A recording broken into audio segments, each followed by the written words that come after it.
Bonjour et bienvenue dans cette nouvelle émission de l'économie expliquée par mon père, où aujourd'hui on s'est dit que décidément l'avenir était trop morose et donc on va faire une émission consacrée au chant paillard. Donc Charles va vous interpréter le curé de Camaret. Le curé de Camaret, qui est un vieux classique des matchs de rugby. Avec Jeeves en ténor. En ténor, oui, parce que c'est le ténor des... Vous savez, les Beagles, c'est le ténor des chiens, ils ont une très belle voix. Mais à mon avis, il n'est pas en forme pour chanter. Non, il n'est pas très en forme aujourd'hui. Bon, blague à part, on a décidé aujourd'hui de consacrer une émission sur ce qu'on appelle les libertés. Et en se consacrant sur la partie atteinte à nos libertés, parce qu'on voit se profiler tout un tas de phénomènes qui semblent être des atteintes à nos droits constitutionnels, à nos droits aussi donc monétaires à la fin de la journée. Et on va commencer, pour en parler justement, j'aimerais revenir sur cette atteinte justement à la monnaie, qui a été la plus récente. Et ce qu'on voit se profiler aussi, leur euro numérique qui était un truc, ligne, qui va être voilà. Une abomination. Alors, tu as souvent parlé de ce que représentait l'atteinte à l'épargne qui avait été mise en place par M. Draghi, c'est-à-dire qu'à partir de 2008, le fait d'avoir sacrifié les épargnants avec ces taux d'intérêt zéro ont été d'une certaine manière constitutionnellement une atteinte à votre épargne. Donc, et à votre droit de propriété. Et donc, bien évidemment, à votre droit de propriété, qui est un droit fondamental, que l'on rappelle, est un droit naturel pour nous autres libéraux. Et dans la Constitution. Bien sûr, le bien droit évidemment. De propriété est un droit qui est dans la Constitution. Le droit de propriété, j'ai re-regardé hier. Le droit de propriété, il est consacré... Attends... évidemment, je retrouve plus ma fiche, mais bon, bref, je vous le retrouverai. Toujours est-il, tu reviens sur justement pourquoi c'est une atteinte au droit de propriété, cette atteinte à l'épargne. Vous savez, je vous ai souvent dit que dans le fond, ce qui s'était passé, la raison pour laquelle on a eu d'un seul coup une croissance économique à partir du 17e, qui avait peut-être commencé un petit peu avant, mais enfin, c'est devenu très net à ce moment-là, c'est parce qu'on a trouvé qu'on pouvait transformer de l'épargne en une augmentation du stock de capital avec lequel travaille l'homme. Alors, je m'explique. Vous savez, c'est l'histoire de Robinson Crusoe qui arrive dans son île. Et la première des choses qu'il essaye de se faire, c'est de se faire des outils. Mmh. Parce qu'à partir du moment où il a des outils, il peut faire des tas d'amélioration de son environnement, s'il a une hache, une scie ou j'en sais rien, mais il n'arriverait pas à le faire, mais enfin. Et donc, tu peux assez facilement te dire que la productivité d'un homme, c'est-à-dire sa capacité à vivre honorablement, est véritablement en fonction du nombre d'outils qu'il a à sa disposition. Bon. À partir du XVIIe siècle, on a trouvé que donc la plupart des gens épargnaient dans le temps, non pas pour avoir plus d'outils, parce que à l'époque le nombre d'outils n'augmentait pas. Tu vois, il n'y avait pas de progrès technique, donc mais ils mettaient de l'argent de côté pour le jour où ils seraient plus capables de servir des outils, où ils seraient à la retraite en quelque sorte. Donc l'épargne, c'était une consommation différée et qui passait de génération en génération. Tu t'embauchais un petit jeune qui bossait pour toi, et puis tu le payais. Et ça te permettait de continuer à vivre. Donc l'épargne, c'était vraiment quelque chose qui servait à la fin de la vie. Mmh. Ou pour les accidents, s'ils tombaient malades, etc. Et puis, ils sont arrivés, ces gens, ça a commencé sans doute avec les moines au XIIe siècle, mais enfin, c'est devenu tout à fait pas tant après. Vers 17 ans, si tu fais une invention, comme par exemple la machine à vapeur, qui a besoin de charbon, à ce moment-là, la capacité musculaire de l'homme a été multipliée par un facteur de 100 à 1000 à 10 000. C'est-à-dire que si tu voulais aller du point A au point B, autrefois où tu courais, où tu marchais, où tu avais un cheval, mais là, maintenant tu as eu le train, quoi. Puis tu peux eu le transport. Donc c'est une espèce de bouleversement, c'est une révolution. Et à ce moment-là, les gens ont dit, votre épargne, à la place de la garder pour votre retraite, pour votre vieillesse, vous allez me la filer, je vais bâtir un chemin de fer, vous serez peut-être actionnaire dans le chemin de fer, vous me prêterez de l'argent, et ensuite, ce chemin de fer, il va nous permettre à tous de devenir beaucoup plus riches, et à ce moment-là, comme vous serez actionnaire dans le chemin de fer, vous n'aurez aucun problème pour prendre votre retraite. Donc... Ça a été l'espèce de croissance multiplicatrice qu'il y a eu au 19e, à partir du 17e, c'est la révolution industrielle. Et donc, il s'est passé un phénomène absolument extraordinaire, où on s'est mis à inventer. Et le financement de cette invention était fait par l'épargne des gens qui autrefois étaient consacrés à leur vieillesse, mais ils se disent dans le fond, je suis un peu couillon, plutôt que d'avoir des pièces d'or, je peux peut-être avoir des actions du chemin de fer local, quoi, tu vois. Donc, ça veut dire qu'il fallait qu'il y ait une épargne d'un côté, il fallait que de l'autre côté il y ait une invention qui change la vie, et il fallait qu'au milieu il y ait un gars qui soit le financier, et qui aille taper aux portes des épargnants en leur disant, dites les gars, plutôt que de vous rester avec vos pièces d'or là, vous pouvez me les filer. Donc, j'établis une société, vous êtes actionnaire, et il faut donc qu'il y ait droit de propriété. Évidemment. De toute façon, c'est toute l'histoire de Hernando de Soto aussi. C'est-à-dire, si tu n'es pas certain que l'action est à toi, si l'État peut te la piquer, s'il peut nationaliser le chemin de fer avant que tu aies eu le temps avant que tu aies pris ta retraite ou n'importe quoi, tu te retrouves complètement couillonné. Commence. Il y a l'autre qui ronfle.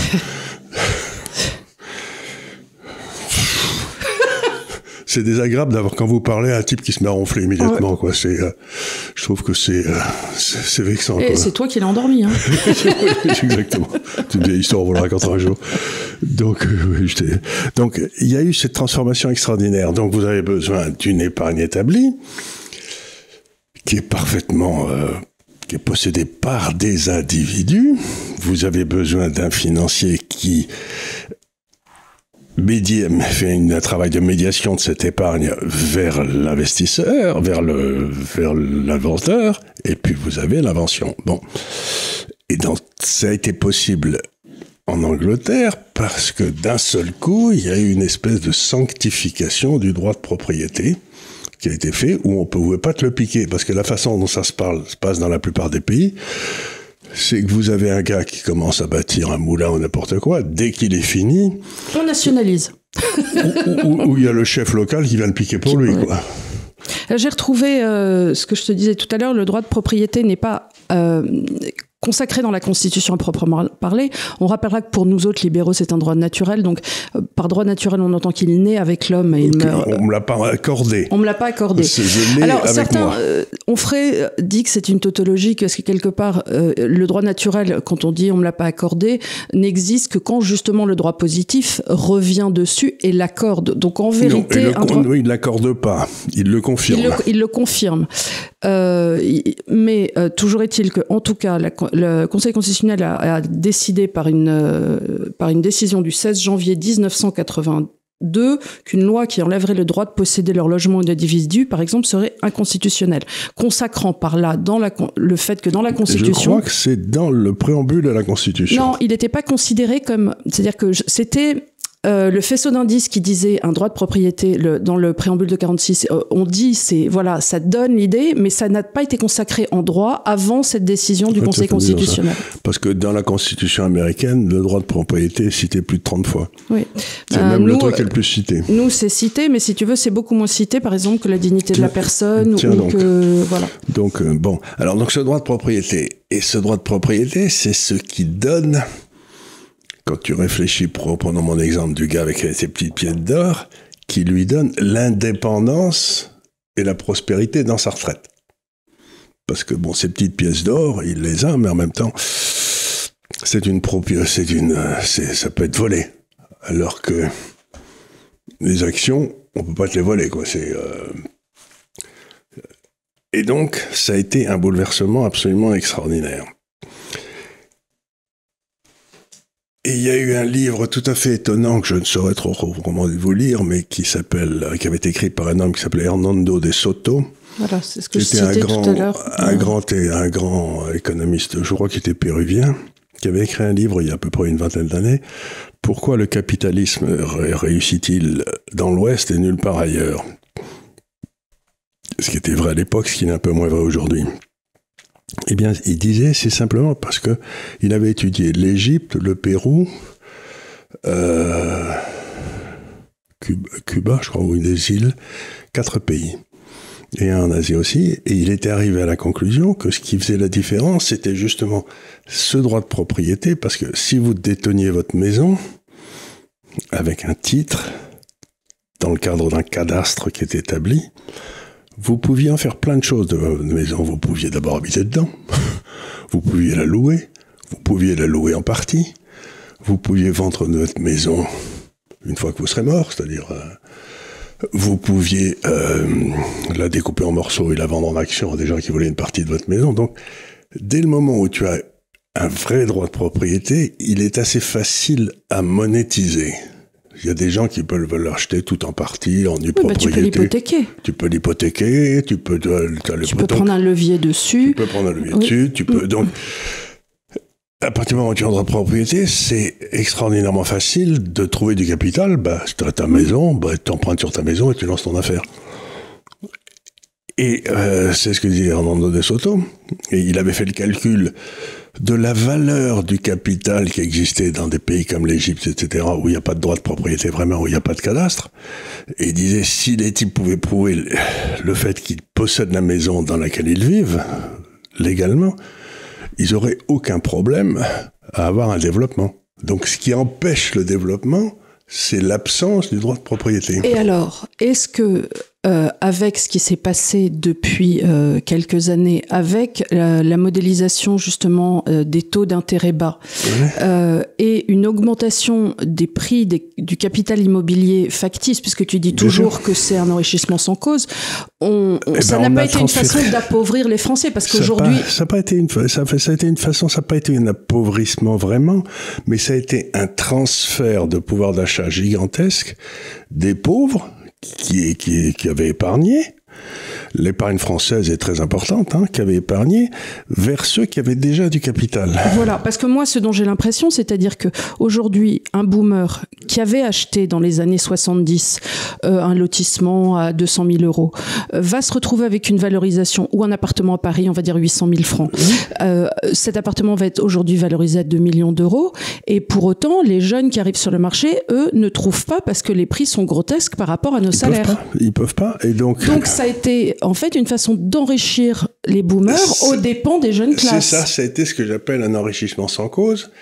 Et il n'y a pas eu de création. Le stock de capital dont je te parlais tout à l'heure, pour être plus productif, n'a pas augmenté. Par exemple, aujourd'hui, ce qui se passe, c'est quelqu'un qui veut travailler à Paris, qui a une famille, il peut travailler à Paris, mais sa famille, il va la coller à Orléans.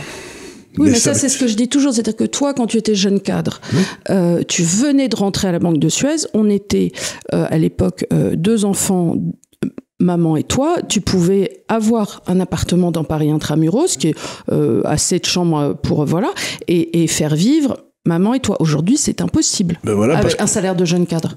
Absolument, j'y arriverai sûrement pas. Mais donc, ce que ça veut dire, c'est que la façon dont un système économique fonctionne, c'est s'il y a une transformation harmonieuse de l'épargne de précaution en épargne d'investissement. Il y a comme tu changes la nature de l'épargne. Donc, tu vois. Donc, l'épargne de précaution, mettons que c'était de l'or, et puis tu la transformes en action. Et puis, donc c'est un véritable miracle qui se passe à ce moment-là. Mais alors, il y a 2 choses qui peuvent se passer, qu'on voit un peu partout. Et donc, avant que j'en arrive aux 2 choses qui peuvent se passer, c'est que ce droit de propriété est donc absolument inattaquable. Il ne doit pas être attaqué, plus exactement. Dans les 3 fonctions, c'est-à-dire dans l'épargne de précaution, tu n'as pas le droit de voler l'épargne de précaution des gens. Et donc, il doit y avoir une rémunération convenable. Donc, les taux d'intérêt à 0, ça n'est que rien d'autre que du vol qui bénéficie au plus gros emprunteur, qui est l'État.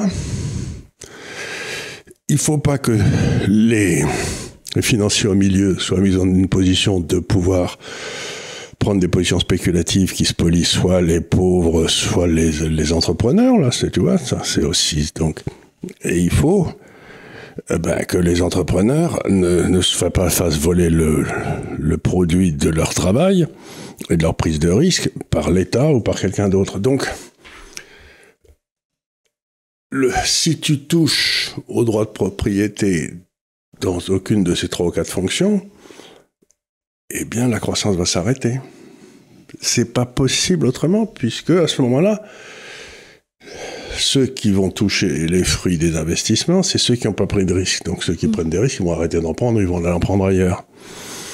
Et donc, c'est cette espèce de miracle qui s'est passé pendant un siècle ou un siècle et demi, où on a trouvé un système harmonieux basé sur le droit de propriété et une intermédiation du risque qui était faite par une classe financière au milieu, dans le fond, pour donner du capital à ceux qui allaient prendre des risques et plus de rentabilité à ceux qui voulaient pas prendre de risques. C'était quand même avoué que c'était un miracle, c'était la multiplication des pains du Christ, ce truc. Et c'est ce à quoi, avec ma fille, on est allé dans une réunion qui était du côté du Puy, par là-bas, il y a la entre Clermont-Ferrand et Saint-Étienne, en gros. Voilà vers le Puy-en-Velay. Et c'est la base du capitalisme. Et j'ai été encore une fois surpris par l'extraordinaire haine que le mot capitalisme génère dans une assemblée.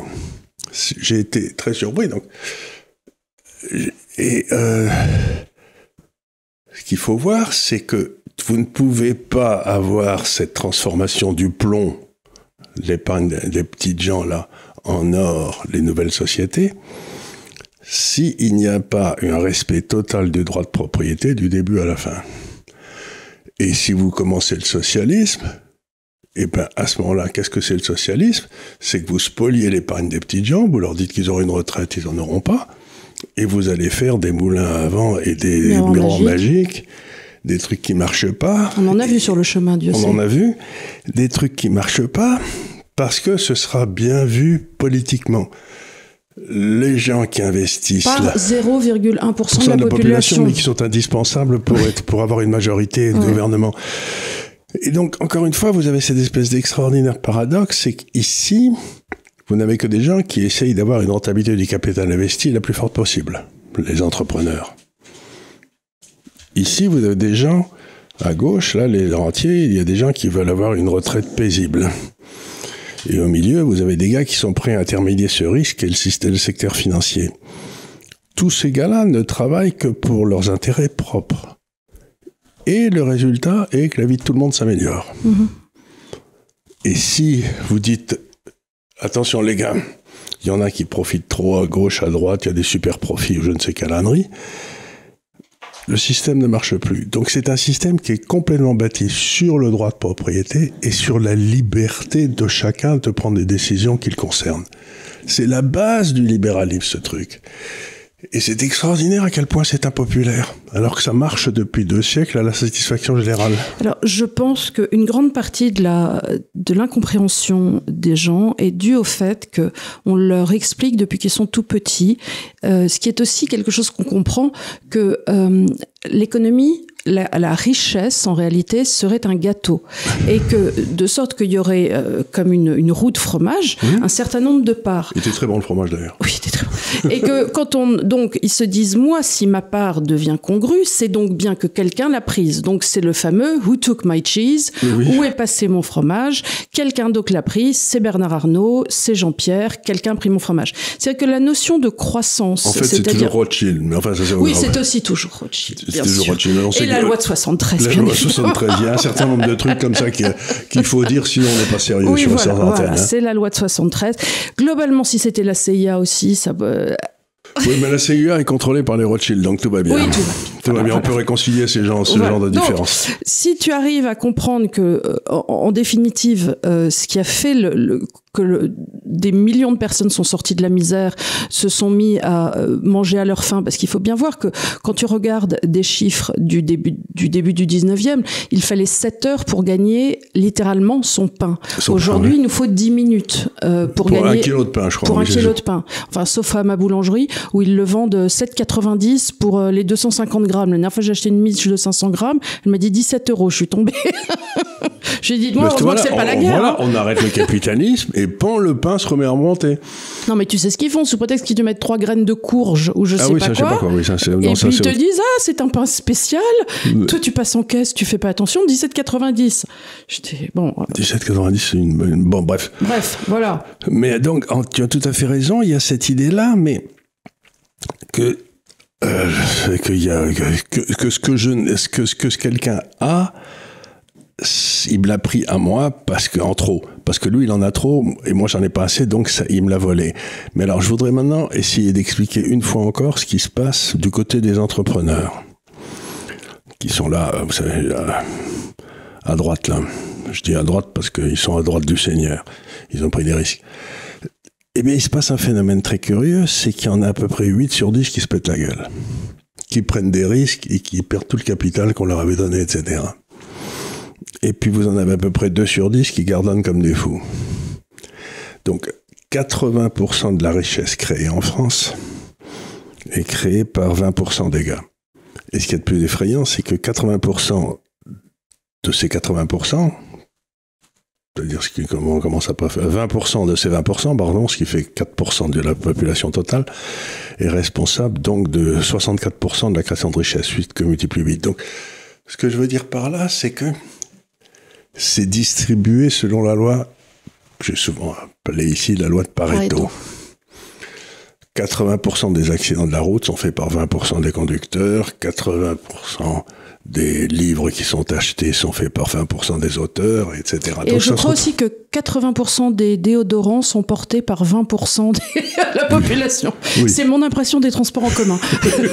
Je tiens à... Tu viens de le dire, c'est pas possible. Et j'aimerais bien que ça se démocratise. Ça se démocratise. Bon, ça c'est un point plus prosaïque. Mais donc vous avez cette espèce de extraordinaire concentration de la capacité à créer des richesses. Et alors, dans cette réunion où j'ai été, j'ai été surpris de voir que les gens pensaient que la richesse était créée par, dans le fond... Par le travail. Par le peuple, le travail. C'est moi qui travaille, monsieur, c'est donc moi qui crée la richesse. Alors, c'est vrai et c'est pas vrai. Voilà. Oui, c'est vrai et c'est pas vrai.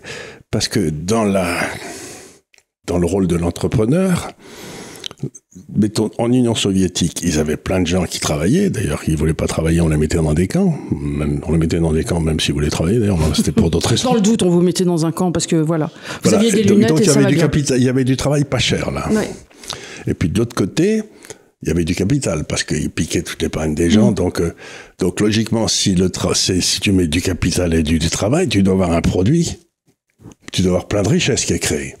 Et ensuite, on le répartit harmonieusement et on est tous au paradis terrestre. Sauf que ça n'a pas marché du tout. Mais oui, et ça, c'était les grandes théories de Marx. Entre-temps est arrivée l'école autrichienne qui a dit « Mais non, mes petits cocos, c'est pas comme ça que ça se passe. » Vous avez 3 personnes. Vous avez le travailleur, vous avez le capital et vous avez l'entrepreneur qui assume le risque et qui gère ce risque. Et celui qui crée la richesse...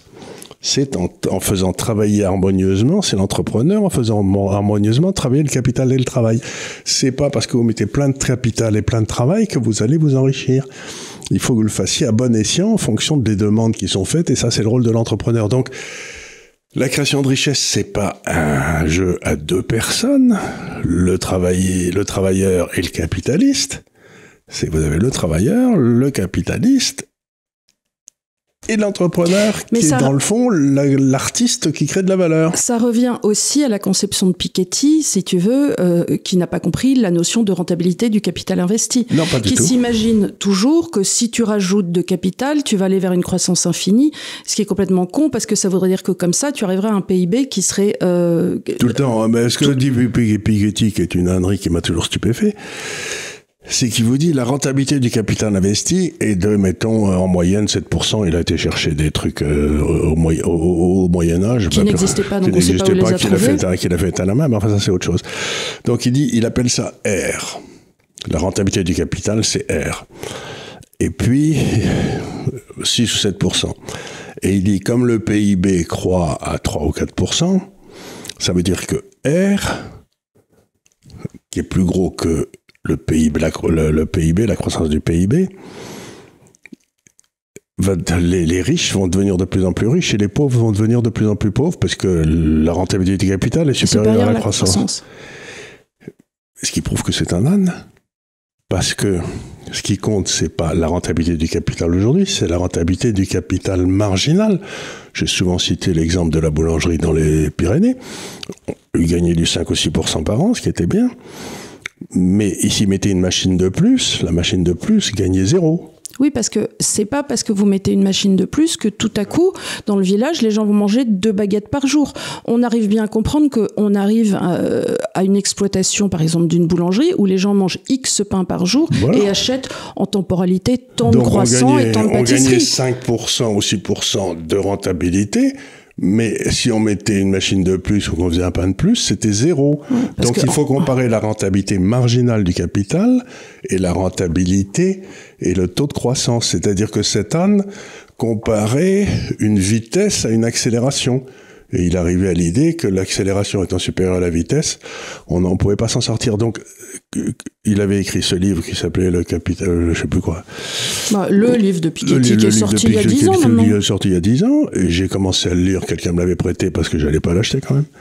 Et la première page, je me suis arrêté en disant, mais c'est incroyable, il fait une erreur, si j'avais été professeur, je l'aurais mis 0, et allez bosser. Donc, la plupart des gens, je me suis rendu compte encore une fois ce week-end, ne comprennent pas la notion que c'est pas parce qu'ils travaillent qu'ils ont droit à quelque chose.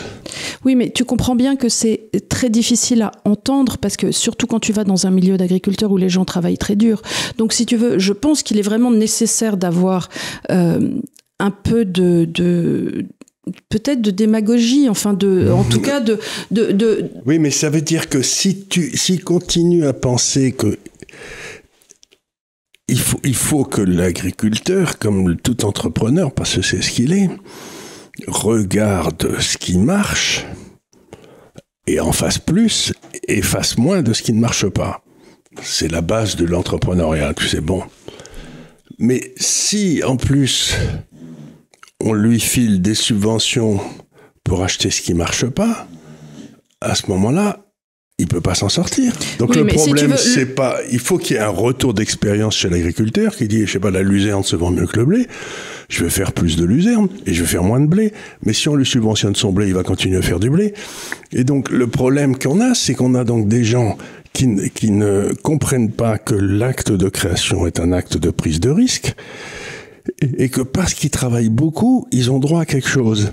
Non, mais le vrai problème, papa, c'est que, à la source, si on laissait tout ça en libre marché, je pense que n'importe quel paysan serait capable de comprendre sur un cycle du cochon, ça monte, ça descend. Le problème, c'est que l'Union européenne arrive là-dedans, que tout à coup, elle leur dit, les gars, on va vous subventionner, je sais pas, j'ai n'importe quoi, la luzerne, que du coup, ils se disent, puisque je suis subventionné la luzerne, et on leur tire le tapis sous le pied, une fois qu'ils sont bien lancés dans une exploitation. J'ai vu ça avec mon cher beau-frère qui n'est plus de ce monde, mais enfin, il y a quelques années, il avait une propriété dans le Gers et on lui avait conseillé, il avait dit, qu'est-ce que je dois faire ? On lui avait dit, il faut faire des vaches. Au Crédit Agricole, on lui avait dit au Crédit Agricole, faites de la vache. Faire de la vache, on lui avait prêté de l'argent pour faire de la vache, puis après ça, 5 ou 6 ans après, il y avait trop de vaches, par exemple. Et donc, on lui a... retiré les subventions. On lui a demandé, on lui a retiré les subventions et on lui a demandé de rembourser le prêt. Donc lui, il avait ni fait de l'argent sur la vache, et en plus, il devait rembourser un prêt, et il se retrouvait avec des laitières en pays d'Auch, voilà, où il n'y a pas des masses de flotte. Et donc, j'ai aidé un petit peu à sortir du problème. Mais ce que je veux dire par là, c'est que, encore une fois, tout part d'une mauvaise connaissance de la réalité. Le travail est indispensable et noble. Le capital est indispensable et noble. Et l'action de celui qui fait travailler au mieux le capital et le travail ensemble est indispensable et noble. Mais il n'y a pas de raison objective de penser que c'est pas parce que tu travailles comme une bête que tu dois être payé. Si tu fais un produit qui ne sert à rien, pourquoi tu serais payé pour faire une diligence de dernier cri alors que maintenant il y a les voitures ou les chemins de fer? Donc tu vois ce que je veux dire? C'est-à-dire qu'il y a aussi, et ça, celui qui est capable de faire la distinction entre les produits qui servent et qui prennent le risque sur lui, c'est l'entrepreneur. Donc les paysans ne peuvent pas à la fois demander leur indépendance et que les autres qui ont réussi soient punis. Parce que ça, c'est tomber dans une erreur intellectuelle qui va les tuer. Et ça me gêne beaucoup de dire ça, mais la première des choses, c'est si vous réclamez votre liberté, parce que ce sujet, c'est la liberté, il faut en assumer les conséquences. Et ce qu'il y a d'odieux aujourd'hui pour la paysannerie, c'est qu'elle n'est pas en mesure de prendre les risques qu'il faut, donc ils en prennent plein la tête. Mais ils peuvent pas changer puisqu'ils sont coincés avec l'UE, les régulations, etc. Donc on arrive à la conclusion que la première des conditions pour que les paysans redeviennent heureux, c'est qu'il n'y ait plus d'Union européenne et qu'ils redeviennent libres. Oui, mais le problème, c'est que du coup, ça entretient un système d'épi. Et dans ces cas-là, on cherche toujours l'éternel bouc émissaire, qui va être le grand capital, Bernard Arnault. Donc on se retrouve avec des sortes de litanies des saints qu'on retrouve absolument dans toutes les cases de la population et qui sont envoyés par toujours les mêmes, les Mélenchon, les LFI, les compagnies, qui vont dire si ça ne fonctionne pas, c'est Bernard Arnault. Et en disant ça, tu n'as rien réglé, tu ne regardes pas dans la bonne direction. Non seulement tu as réglé, mais tu entretiens en plus l'envie. Tu entretiens l'envie qui est une truc abominable. Mais aussi, je voudrais dire autre chose dans le domaine des libertés. C'est OK, monsieur Bernard Arnault a ruiné les paysans français. Je sais pas comment, j'en sais rien, je m'en fous. C'est pas vrai, mais c'est pas grave, c'est pas le sujet. Donc, le paysan français dit, on va aller piquer du fric à monsieur Bernard Arnault. Bon. Mais ça veut dire que c'est une violence faite à la liberté de monsieur Bernard Arnault. Non, à son droit de propriété, dont on parlait tantôt. À son droit. Donc, vous vous imaginez que vous allez augmenter votre liberté en utilisant l'État, la liberté d'autrui. En utilisant l'État et son monopole de la violence légitime pour essayer d'aller ruiner M. Bernard Arnault. Mais ça veut dire que votre liberté à vous va baisser, puisque vous demandez à l'État de faire baisser la liberté d'un autre. Mais une fois qu'il aura fait baisser la liberté d'un autre... il fera baisser la vôtre. Il fera baisser la vôtre aussi. Parce qu'on n'est jamais un petit peu enceinte. C'est ce que j'essayais de dire, on n'est jamais un petit peu enceinte, on n'est jamais à moitié enceinte. Donc, cessez de demander à ce que la liberté des autres soit réduite. Parce que vous ne conserverez pas la vôtre, le temps voulu. Parce que vous ne conserverez pas la vôtre. C'est ce que dit un fameux proverbe qui dit « Si l'État peut tout vous donner, il peut tout vous retirer ». Donc le but, c'est pas qu'on aille retirer la fortune de Bernard Arnault, c'est que la vôtre augmente. Donc arrêtez de regarder, moi j'avais des amis de mes parents, je déjeunais un jour chez eux, il y a longtemps, on était à Amiens, et il y avait des cerises, qui étaient un truc extraordinaire à Amiens dans les années 50, je vous assure qu'il n'y en avait pas des masses. Et donc on donnait des cerises à chacun des enfants comme ça, puis il y a la mère, il y a un des petits qui était là, un garçon, qui dit « j'en ai pas eu autant que Pierre, Paul ou Jacques qui étaient là ». Et sa mère a pris le reste de cerises qu'il y avait, lui a donné à celui qui avait le plus, et elle dit « ça t'apprendra ». Pour parce que l'égalité n'est pas de ce monde. Et elle a pris toutes les cerises et elle l'a donné. Et je me suis dit, voilà comment les enfants ne regardent pas dans l'assiette de ton voisin. Oh, il y a beaucoup de gens aujourd'hui qui regardent dans l'assiette d'Arnault, qui regardent dans l'assiette, moi personnellement je m'en fous d'Arnault, il a fait du très bon boulot, il a créé des centaines de milliers d'emplois, c'est pas moi qui vais gueuler. Mais par contre, quand le gouvernement fait sauter EDF et perd, je sais plus combien, 24-25 milliards d'euros sur EDF, qui était un truc qui ne pouvait pas faire d'argent. Pour ceux que ça intéresse, il faut aller voir la petite émission que j'ai faite avec l'ami Le Bihan. Et on va en faire une autre très bientôt, on l'enregistre le 15, avec un homme que j'aime beaucoup, qui s'appelle Samuel Furfari. Déjà, vous pouvez regarder son livre aux éditions de l'Artilleur, qui est une personne qui a travaillé dans l'énergie à l'Europe pendant 30 ans. Et son livre, j'en suis au premier tiers, est absolument remarquable et qui explique vraiment par le menu comment on se retrouve dans cet état-là. Et lui-même ne le comprenant pas. Voilà. Parce que le départ, c'est de dire avoir l'indépendance énergétique, c'était quand même ce à quoi normalement l'Europe, c'était évidemment de la liberté. Donc c'était de la liberté. Donc encore une fois, toutes vos démarches, quand vous essayez d'améliorer votre situation, c'est toujours d'essayer d'accroître votre liberté. Plus votre espace de liberté augmente, mieux ça ira. Alors dis-moi, dans les atteintes aux libertés, beaucoup se font du souci pour ce qui est de l'euro numérique qui arrive. C'est vrai qu'on a deux peurs. Un, de cet euro numérique qui arrive parce qu'on se dit qu'en temps réel, ils sauront ce qu'on fait. Deux, s'ils commencent à le faire, ça veut dire que, comme tu disais dans ton article de cette semaine, si tout à coup ils décident que tu as trop mangé de viande cette semaine, hop, on te dit qu'il faut pas que tu prennes du ragoût de sauterelle, que s'ils trouvent que tu as trop pris l'avion pour aller voir tes petits-enfants aux États-Unis, pouf, Monsieur Gave, hop, on lui sert le kiki, il peut plus prendre l'avion, et puis alors là, bonne chance avec la voiture. Et troisième truc, on le disait ce week-end parce que du coup, j'ai conduit pour aller jusqu'à Saint-Étienne en revenant, et il est question qu'ils baissent encore la vitesse sur les autoroutes, ce qui fait que si on se retrouve à devoir faire du 100 km/h pour faire 600 km, le temps va être long. Le temps va être très long. Et donc, vous voyez que toutes les activités qui sont intéressantes, qui donnent de la liberté à l'humain, sont toujours à l'humain. Alors, je vais peut-être faire une petite fresque historique ici, si vous me le permettez, ma chère fille, mais pour expliquer ce qui s'est passé depuis un certain temps. Alors, il faut probablement commencer à la guerre de 14. Vous avez la guerre de 14. Qu'est-ce que ça a fait? D'abord, ça a détruit de façon totale l'épargne des petites gens, tu sais, qui étaient là, puisqu'on est sorti de l'État noir, et donc ceux qui avaient acheté des obligations de l'État ou n'importe quoi ont été complètement raclés. Donc on a déjà une perte de liberté extraordinaire.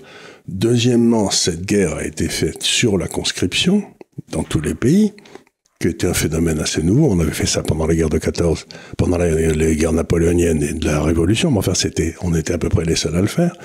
Donc l'État s'est arrogé le droit d'aller chercher vos fils et de les faire tuer.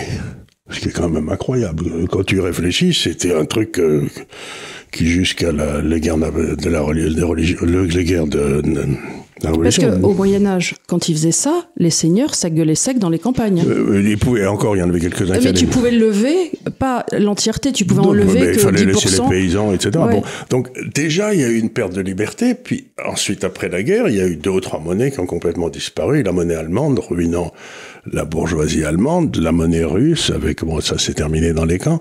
Donc, une attaque sur la monnaie, déjà, c'était une atteinte aux libertés extraordinaires, parce que tu nationalises le temps. C'est-à-dire que chacun d'entre nous organise son temps comme il le veut, organise sa fin de vie comme il le veut, mais à partir du moment où on te pique tout ton pognon aujourd'hui,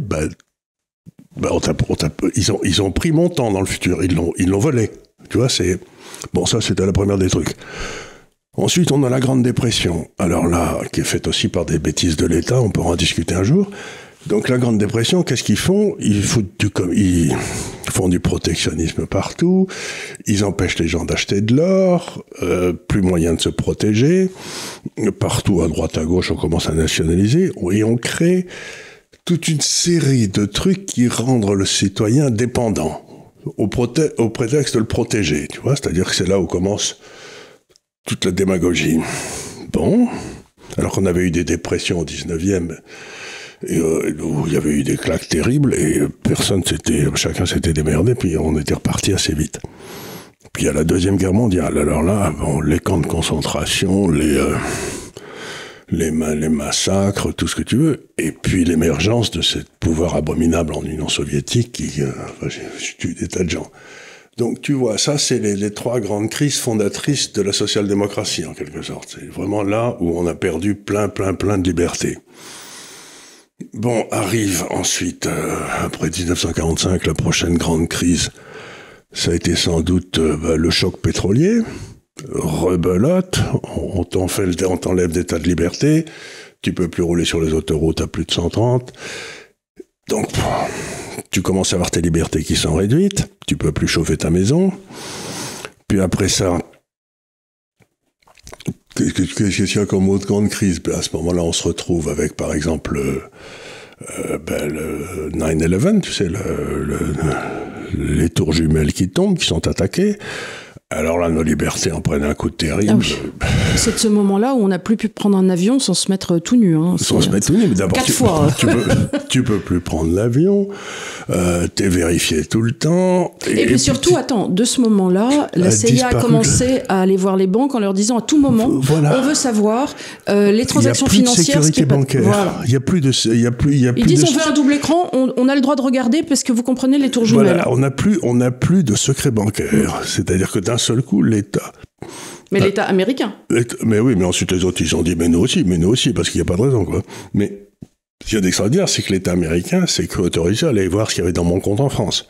Mais c'est ce que je te dis, à tout moment. À tout moment. Et donc, mais c'est inouï, quoi. Donc ça a été passé en 9/11, puis ensuite vous avez eu...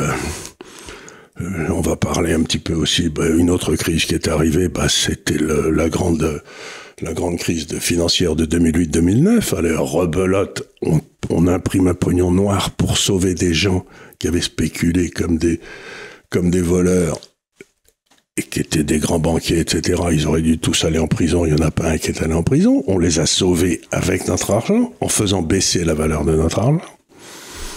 Et puis ensuite, on a le Covid. Alors là, on nous enferme partout. On nous met... donc, tu vois... c'est ce qu'avait dit un des types d'ailleurs qui travaillait pour Obama, quand il avait dit « You should not waste a good crisis », c'est-à-dire il ne faut pas laisser passer une bonne crise parce que ça permet à l'État d'accroître son poids et de vous mettre de plus en plus sous contrôle. Donc, il faut bien se rendre compte que ces crises profitent tellement à l'appareil étatique qu'on peut légitimement se poser la question, est-ce que par hasard, c'est pas eux qui les organiseraient pour se permettre de nous coincer encore plus à chaque fois. Mais quand vous regardez sur un siècle, le mouvement, ça a été une baisse perpétuelle des libertés individuelles et une hausse perpétuelle du rôle de l'État. Et chaque crise donc, c'est pour ça que je dis aux gens, attention, la prochaine crise, ils vont en profiter pour introduire l'euro numérique.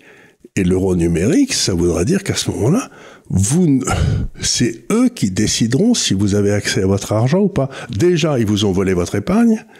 Maintenant, ils veulent imposer la façon dont vous avez le droit de dépenser votre revenu. Et en plus de tout, ils vont aussi, a priori, attenter à la liberté de circulation en essayant de réguler justement sous prétexte écologique le fait de prendre des avions, et toujours sous la même notion d'écologie ou de sécurité, de dire si vous prenez la voiture, en plus déjà, il y a l'électrique, ça veut dire que dans l'absolu, tu fais 300 km, t'es obligé de t'arrêter pour 2h30 si toutefois tu trouves une borne, parce que si tout le monde a des voitures électriques et qu'il y a 4 bornes, on fait comment? On attend que Jean-Pierre ait fini avant. Enfin, c'est-à-dire que on va revenir au temps des diligences en termes de temps, c'est-à-dire on fait 20 km, on s'arrête à un endroit pour dormir, quoi. Ça fait pour recharger la voiture. Mais c'est extraordinaire, donc on voit très bien aussi que cette crise soi-disant écologique est une crise qui est organisée pour contrôler les mouvements de la population. Parce que ces gens qui nous gouvernent trouvent que quand ils vont visiter l'Acropole, il y a trop de touristes, ce serait quand même mieux si... ils étaient entre eux. Si Philippe et Martine restaient dans leur bouse là-bas tranquille et qu'eux, ils se retrouvent avec leurs copains pour faire un pique-nique là-bas. Comme dans le temps, voilà. Où ils allaient à la Mamounia et c'était quand même beaucoup mieux pour avoir des petits garçons entre eux. Des petits garçons entre eux. Et puis ensuite, on déterminait ministre de la Culture. Et bien évidemment. Bien évidemment. Et tout le monde allait à la messe d'enterrement, ce qui était quand même la moindre des choses. Donc, vous vous rendez compte que ces gens qui sont dans l'appareil d'État détestent que les autres soient libres. Parce que les autres, sinon, ils vont se rendre compte de ce qu'ils font. S'ils commencent à avoir des idées sur la façon dont la France va être gouvernée, mon pauvre ami, on va pas s'en sortir, quoi. Donc, il faut que vous inscriviez ça dans une espèce de temps long et que vous voyez que le but de tous ces gens au gouvernement depuis des années, presque un siècle, c'est toujours de réduire nos libertés. Et ils sont en train d'arriver, non seulement maintenant, ils ont attaqué la richesse, on l'a bien vu avec des systèmes imbéciles d'imposition, mais ils en sont arrivés à un point de contrôle où ils veulent maintenant, ils ont piqué une partie importante de la richesse déjà, mais ils veulent contrôler la façon dont je vais dépenser mon capital. C'est-à-dire, si je décide d'acheter une action de je sais pas quoi, ils vont me dire, non, vous n'avez pas le droit. Je l'ai vu récemment avec un ami ici au bureau, qui avait décidé il y a à peu près 1 an d'acheter de l'or, ce qui prouve qu'il n'était pas idiot d'ailleurs, parce qu'elle a beaucoup monté depuis. Et quand il a donné l'ordre sur son compte en banque, vous savez, il avait une banque et qu'il avait envoyé une façon de gérer son compte à partir de son ordinateur à lui. Ben, quand il a donné l'ordre d'acheter l'or, l'écran est devenu tout rouge. Et il a fallu que ça passe au conseil d'administration de la banque et au conseil d'administration de la banque qui contrôlait la banque. C'est-à-dire qu'ils veulent pas que vous utilisiez votre argent comme vous le voulez. Il avait le droit d'acheter des obligations françaises, qui est une merde incroyable. Mais s'il achetait de l'or, il y avait des trucs qui se mettaient à sonner partout. Et c'est pour ça qu'on va faire cette, si j'ose dire, cette... Université de l'épargne. Université de l'épargne, parce qu'il faut que vous repreniez le contrôle de votre épargne et de la façon dont vous allez dépenser votre argent. Il n'y a pas de raison qu'on vous force à vous dire, ben non, vous n'allez pas boire assez peu de vin, mais il sera très bon. Vous devez en boire 1,5 litre de cette saloperie, parce que tu vois ce que je veux dire, je fais ce que je veux de mon fric. Je l'ai gagné, il est à moi, et ça vous regarde pas la façon dont je le dépense. Et vous n'avez pas le droit d'aller vérifier la façon dont je le dépense. Et donc je vois très bien arriver ça. Ce qui nous arrive, c'est grosso modo, on va se retrouver comme des moutons, obligé de, comme tu le dis, t'achètes ta côte de bœuf et on te dit, ah non, vous avez déjà eu 3 côtes de bœuf ce mois-ci, c'est beaucoup trop. Ben maintenant, vous allez bouffer un ragoût de sauterelle qu'on a, qui est très bien aujourd'hui. Mais non, je ne veux pas bouffer un ragoût de sauterelle, je veux bouffer ma côte de bœuf, et puis ça ne regarde pas. Ah, sinon, vous avez un ragoût de lentilles. Oui, ben encore ça, c'est un peu meilleur. Et donc quand tu regardes réfléchir sur le problème des libertés, tu te rends compte que toujours l'ennemi de la liberté, c'est l'État. Donc, la seule solution, c'est celle, encore une fois, qu'ont trouvé les Suisses, si j'ose dire, c'est d'avoir pas d'État. Alors, il y a pour moi aussi d'autres choses qui se profilent. On a des idées, désormais dans le gouvernement, d'avoir des atteintes, des nouvelles dispositions qui seraient des atteintes aux appels à la haine sur les réseaux sociaux. Ah ben voilà. Et donc là, on est au confluent d'atteintes à plusieurs droits, c'est-à-dire d'abord le droit de sûreté de l'individu. Le droit de sûreté, c'est un peu l'habeas corpus, c'est l'idée que tu ne seras pas mis en prison pour des règles iniques. Donc si on commence à faire des droits subjectifs, c'est-à-dire qu'est-ce qu'un appel à la haine, qu'est-ce que véritablement... Et qui détermine que c'est la haine. Voilà. C'est-à-dire, je comprends bien ce qu'est une action de voler, de tuer, c'est objectif. Il n'y a pas besoin de discuter. En revanche, le délit qui serait de dire j'ai fait de la peine à quelqu'un sur un réseau social X parce que j'ai porté atteinte à sa sensibilité. À ce qu'il croit. À ce qu'il croit. Prenons par exemple l'affaire Mila, c'est-à-dire qui dirait quelque chose comme je pense que la religion musulmane ce serait ceci ou cela. Mais j'ai le droit constitutionnel dans la liberté d'expression. De la liberté de dire que la religion musulmane est une saloperie, comme les musulmans ont le droit de dire que la religion catholique est une saloperie. Et ils s'en privent pas. Et si quelqu'un passe de la religion musulmane à la religion catholique, il s'arroge le droit de le tuer. Parce que c'est dans le Coran. Donc, encore une fois, ce que je dis, c'est foutez bien la paix. Exprimer une opinion, ça n'est pas agresser quelqu'un. Il est constitutionnel, dans la liberté d'expression, c'est constitutionnalisé, de pouvoir dire que l'on pense qu'une ou toutes les religions, avec le potentiel d'opium du peuple qu'elle comporte, puisse être une atteinte aux libertés. Et cela est irréfragable. Et je pense qu'il est dommageable pour le droit de sûreté, le droit de la liberté d'expression, que désormais il y ait des nouvelles normes qui soient mises sur les réseaux sociaux, qui diraient en gros que dès qu'on touche du doigt ces choses-là, on rétablit le crime de blasphème qui a été supprimé par la Convention en 1793, je crois. Et donc, en s'appuyant sur l'histoire du chevalier, je sais plus quoi, qui avait été tué parce qu'il avait refusé, qui avait été exécuté après un procès parce qu'il avait refusé de se découvrir devant une procession. Mais là, on va tout droit, c'est que, et Voltaire avait écrit des pages tout à fait sympathiques là-dessus, mais Bon, alors si maintenant, mettons que les musulmans se mettent à faire des processions en France, que moi, je refuse de retirer mon chapeau quand je passe, alors ils ont le droit de me tuer ?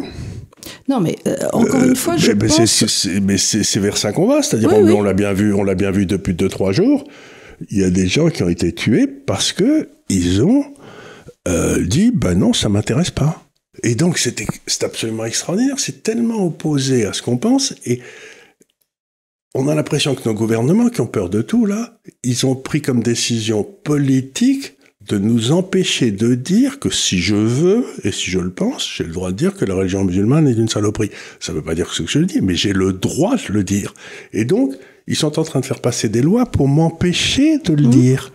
Mais c'est un droit qu'ils peuvent pas m'interdire. C'est anticonstitutionnel. Et de la même façon, j'aimerais dire autre chose aussi. On a vu la semaine dernière des violences chez les jeunes absolument incroyables. Absolument incroyables. Or, on aimerait rappeler quand même que dans la délégation de la violence légitime que l'on fait à l'État, suivant Max Weber, il en reconfère un droit à l'État qui est celui de la sécurité, qui est celui de nous protéger. Or, que constatons, visiblement, l'État est défaillant aussi en cela.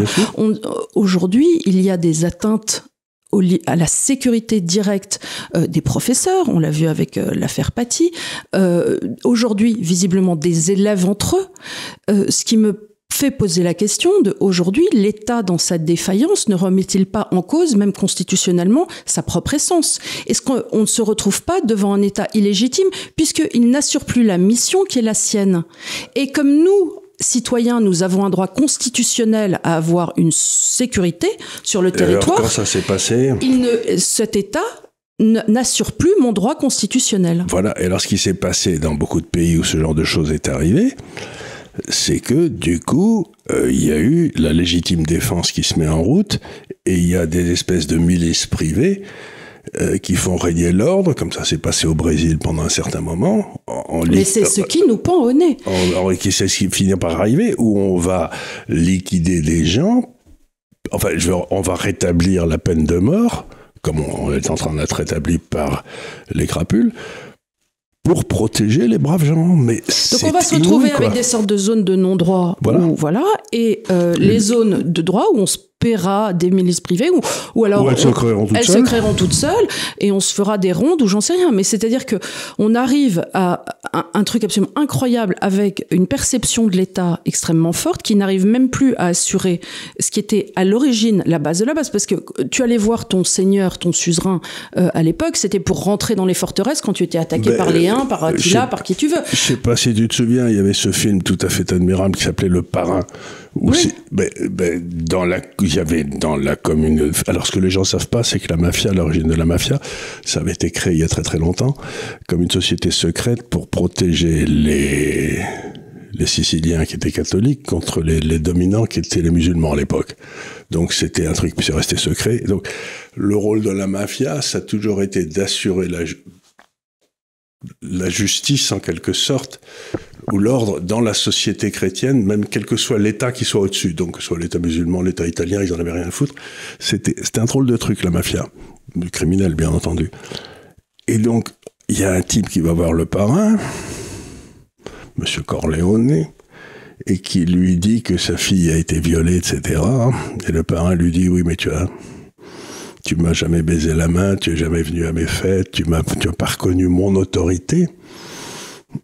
Mais comme je suis un brave type, je vais m'occuper de ceux qui vérifient. Bon. Et donc c'est vers ça qu'on va. C'est-à-dire on va vers une réémergence de tous les Corléonais qui seront dans un quartier et qui feront... Je te signale que, par exemple, toute la mafia américaine qui est dans le New Jersey, si tu fais tomber ton portefeuille par terre dans les villes où ils vivent, il lui arrive rien, ton portefeuille, il te le ramène ainsi sec. C'est-à-dire qu'il faut régner une discipline d'enfer et t'as pas besoin de policiers parce qu'ils sont là. Donc, on va vers une privatisation de la police et on va vers une privatisation de la justice. On a quand même un problème, c'est que parallèlement à ça, on est le pays qui paye le plus d'impôts. Ah mais bien sûr. Donc on se retrouve à payer des impôts incroyables et un État qui fait pas le boulot. Et t'envoies tes enfants dans des écoles privées. Écoles privées, et en plus tu vas devoir te payer en plus, une sécurité privée, si tu veux pas... Voilà. Et une justice privée. Donc, si tu veux, il y a peut-être un moment où on va se dire, pourquoi je paye mes impôts, au fait ? Ben voilà. Et là, le jour de gloire est arrivé. Ben voilà, c'est ce qui se passe à ce moment-là, c'est-à-dire que tu as une telle déliquescence de l'État que tu te dis, je préfère payer M. Corleone que payer... Quand l'inspecteur des impôts ou l'huissier viendra pour prendre les meubles, sera devant la porte en disant tu veux quoi ? Non, il fera savoir à l'huissier que c'est pas le moment de passer, qu'il n'y a personne à la maison. Oui, voilà. C'est un peu ce qui se passe en Sicile, mais ça donne des sociétés complètement dysfonctionnelles. Oui, bien sûr. Parce que il n'y a pas d'état de droit, il n'y a pas un droit, si tu veux. Mais c'est le problème quand, justement, il y a une atteinte aux libertés. Voilà. Quand tu commences à avoir une atteinte aux libertés, tu abandonnes ta liberté au profit de M. Corleone, puisque avant y abandonner au profit de l'État, ça marche pas du tout. Donc tu te dis, je vais aller vers M. Corleone. Donc il faut bien se rendre compte que le refus de l'État de faire ses fonctions régaliennes amène... C'est pourquoi il a été engagé. C'est pourquoi il a été engagé, amène à une détérioration extraordinaire des libertés. D'abord parce que les gens n'osent plus sortir dans la rue, et après parce qu'ils vont aller voir M. Corleone. C'est pas possible autrement, quoi. On l'a vu 20 fois dans l'histoire. Et ça amène à la déliquescence de l'État. C'est un peu ce qui est arrivé dans cette société. Je sais plus où c'était... Tu sais où ils ont mis 25 000 types en tôle, là, non, je sais plus quel pays d'Amérique latine. Ah oui, ou 7 000, où il y a du bitcoin. Salvador, c'est ça. Dans le Salvador, ils ont fait ça.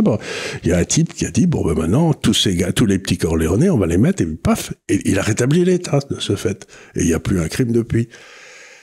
Il a un peu fait ça aux Philippines, le type... Oui, il y a eu ça aux Philippines pendant 2-3 ans, c'est-à-dire que... Et il y a eu beaucoup moins de drogue, du coup. Il y a eu beaucoup moins de drogue. On a trouvé pas mal de grands dealers qui avaient eu des accidents. Qui avaient coulé. La police n'a pas exclu la thèse du suicide. Avec des balles dans le dos et les pieds dans le ciment. Donc, il y a un peu ça aussi. Donc, quelque part... Allez, je vais dire une bêtise, une fois de plus, je vais me faire mal voir, là, mais... C'est un peu ce que les Corses ont réussi à faire. C'est-à-dire qu'ils ont... une telle pesanteur sociale de « vous nous emmerdez pas en tant que Corse quand on est en Corse »,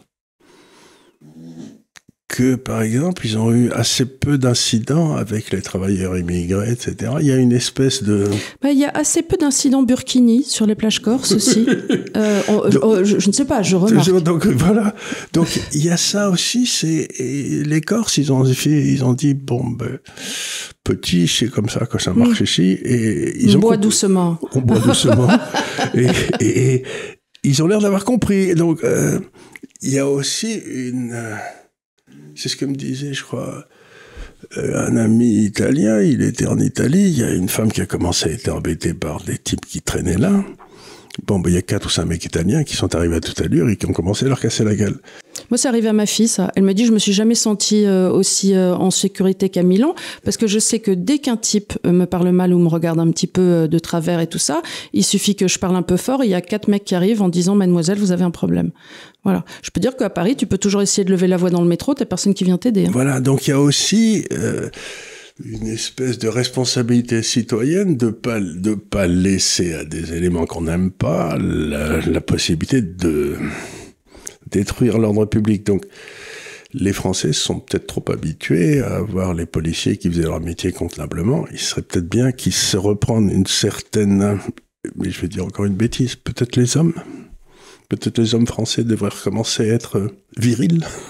Oui, mais tu sais, on leur explique toute la journée qu'il faut qu'ils se déconstruisent, qu'il faut qu'ils soient en ligne avec leur féminité. Ça, ils sont bien. En ce moment, ils sont très bien en ligne avec leur féminité, ils sont impeccables. Je voyais un TikTok de 2 Américains qui disaient « Ma femme m'a dit qu'il fallait que je sois en ligne avec ma féminité, donc j'ai explosé la voiture et je vais pas parler pendant toute la journée en faisant la gueule. » Pour aucune raison. Elle savait pas pourquoi. C'est très bien, ça. Voilà, c'est très bien. Je fais la gueule, mais je sais pas pourquoi. Voilà. Parce que si je dois te l'expliquer, c'est que t'as pas compris. C'est pas fou, ça. Donc, tu vois, mais c'est-à-dire qu'à force, c'était La mort du soldat, ce bouquin admirable de Paoli, là, à force de vouloir enlever au type leur rôle de défenseur, on se retrouve agressé mais il n'y a personne qui vient au secours quand tu le dis l'aide à l'aide, quoi. Non. Donc, peut-être faudrait-il réapprendre aux hommes. Tiens, je ne saurais trop vous conseiller, allez, tous les hommes, d'aller prendre des cours de karaté, du jiu-jitsu, parce que vous allez peut-être en avoir besoin pour défendre vos petites femmes. Bon, bah écoute, on n'a qu'à faire comme ça. Bon, il suffit, comme notre cher Léonard, de porter des trucs de lourd. Hein. Quand tu commences à avoir, avoir une cage thoracique et de grands bras, ça fait déjà un peu plus l'affaire. C'est ce que disait ce brave Audiard. Dans un bar, quand il y a un type de 120 kilos qui parle fort, les types de 60 kilos, ils écoutent. Ils écoutent. Donc, mais oui. Il faut que les hommes reprennent l'habitude... de faire 120 kilos. Non, pas de faire 120 kilos, mais de se faire écouter. Oui, voilà. Voilà. Écoutez, donc j'espère qu'on vous aura intéressé avec ce petit sujet sur l'atteinte à nos libertés. On a fait un petit tour de ce qui nous semblait important. Donc on vous tiendra informé pour ce qui arrive sur notre université de l'épargne. Ça avance. On attend les meubles, on fait la plateforme. Voilà, ça arrive. Et puis voilà, on met des pouces, on nous écoute, on en parle à ses amis. Et on est à 335 000, c'est incroyable ça. 335 ou 331. Sur l'épargne. Non, on est à 335 000 d'abonnés. D'abonnés. Oui, bah oui. Allez, 400 000, allez. Il y a une progression.